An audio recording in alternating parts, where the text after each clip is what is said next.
वाराणसी से भी खबर मिल रही है, जहां अग्निशमन विभाग के पास एनओसी का कोई डेटा ही नहीं है।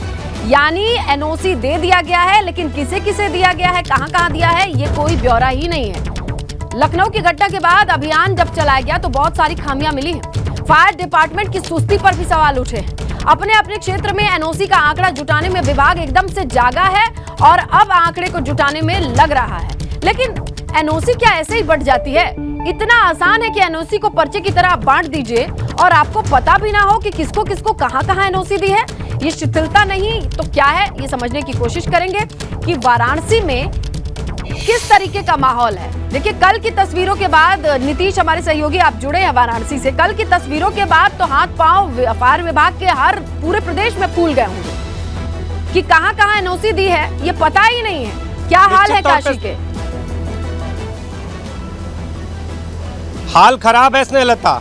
और यहाँ पर जिस तरह से गलियों का शहर है और गलियों में बहुमंजिला इमारतें बनी हैं और उन इमारतों में होटल और गेस्ट हाउस चलते हैं, फिर भी अग्निशमन विभाग क्यों सो रहा है? जब अग्निशमन अधिकारी से इस बारे में हमने कैमरे पर जानना चाहा तो उन्होंने कहा कि कैमरे पर तो हम बोलेंगे नहीं। पीछे से जब पूछना चाहा कि भाई आखिर इस आपके सामने कोई डाटा है, आखिर कहाँ जब जो होटल हैं, वो जो लॉज हैं, उनमें एनओसी की क्या व्यवस्था है, तो वो कह रहे हैं कि गलियों का तो हम डाटा ही नहीं दे पाएंगे। और इसके साथ ही जो बड़े होटल हैं उन पर भी कार्रवाई जब कमिश्नरेट ने शिकंजा कसा है तब की जानी है। और कार्रवाई के नाम पर क्या है कि आप पहुँच रहे हैं, वहाँ चेकिंग कर रहे हैं, जब चेकिंग कर रहे हैं तो खामियाँ मिल रही हैं और उन्हें हिदायत दे रहे हैं। अगर कोई घटना यहाँ हो जाती है तो उसकी जिम्मेदारी किसकी होगी, सवाल ये है। इसके साथ ही अगर आपको बता दें कि बनारस में हर वो विभाग जो कि इस पूरे दायरे में आता है, कहीं ना कहीं वो भी दोषी माना जा सकता है। इसलिए माना जा सकता है कि एक नियम है, पहले नक्शा कैसे पास हुआ, अगर नक्शा पास होता है तो उस आधार पर एनओसी कैसे मिल गई। नहीं, मैं समझना चाहती हूँ कि फायर डिपार्टमेंट एनओसी कैसे देता है। क्या ये कह के हम किनारे हो सकते हैं? गलियों का शहर है साहब, पुराना स्ट्रक्चर है, लेकिन उसी पुराने स्ट्रक्चर पर बिल्डिंग के फ्लोर्स बढ़ते जा रहे हैं, कॉमर्शियल है चीजें।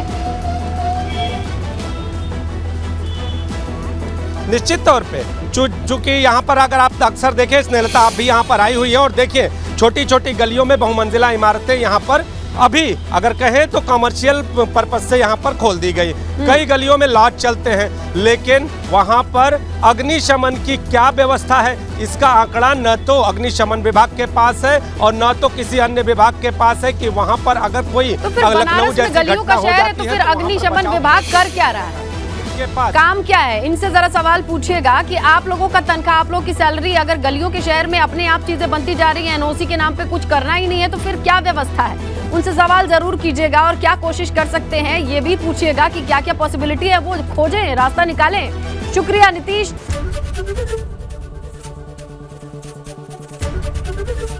एबीपी गंगा, खबर आपकी, जुबान आपकी।